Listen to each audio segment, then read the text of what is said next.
नाबालिका अपहरणर तदंत बाटबणा अभियोग करिसेंती मां। झीको न पाइले आत्माहुति देवा नहीं मां देले चेतावनी। अनुगुल टाउन थाना अंतर्गत सौभाग्य नगर अंचल में रहुतबा बनिता दास को 16 वर्षीय झीको अपहरण करिछि जणे युवक बोली थाना रे अभियोग होइतिले मध्य मिली नाही सुफल।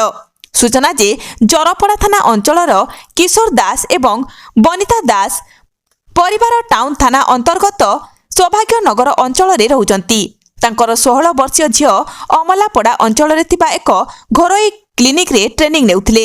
गत 25/11/2024 तारिख दिन जने युवक अपहरण करि नै जाइथिबा बापा मां जानिबा परे टाउन थाना रे अभियोग करथिले। आज को 8 दिन बीती जाइथिले मध्य झीलको न पाइबारु बाध्य होई जिल्ला आरक्षी अधीक्षकक कार्यालय द्वारस्थ होई झीलको पाइबा पई निवेदन करिसंती। सबुठारु बड़ कथा होछि कि जदि झीलको न पाइबे आत्माहुति देवा नहीं चेतावनी दैछंती नाबालिकार मां।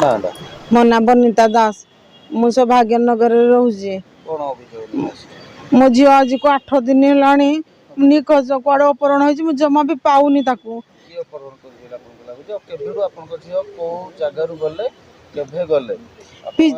अमलापड़ा 7th लाइन फिजियोथेरापी रे झील काम शिखिबा पई जाउथला। सेठी ट्रेनिंग नउथला। से तापरे 25 तारिख दिन मते तांको डॉक्टर सुनील प्रधान मते जणैले जे मो झील नाही 2:53 बेलको। मु जतबेले तांको पचारली साले झील कुआडे गला कोठी की जाईची आपण किंती पाइलेनी। से मते कहले जे अजित सेठी नारे जणे पिला झील को नेई की पळेईची। किंतु मु आज ई सब कथा टाउन थाना रे जणैची। आज के 8 दिन हे गलानी। एसपी सर डीएसपी सर समस्त गोटी पाकु जाईची हेले भी मो झील कोनोसी संधान दो नाहंती।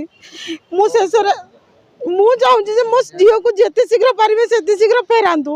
कोठी अछि खोजी की दियंतु नहले मु एसपी ऑफिस रे आत्महत्या करके मरिबी। एटा मोर शेष निष्पत्ति।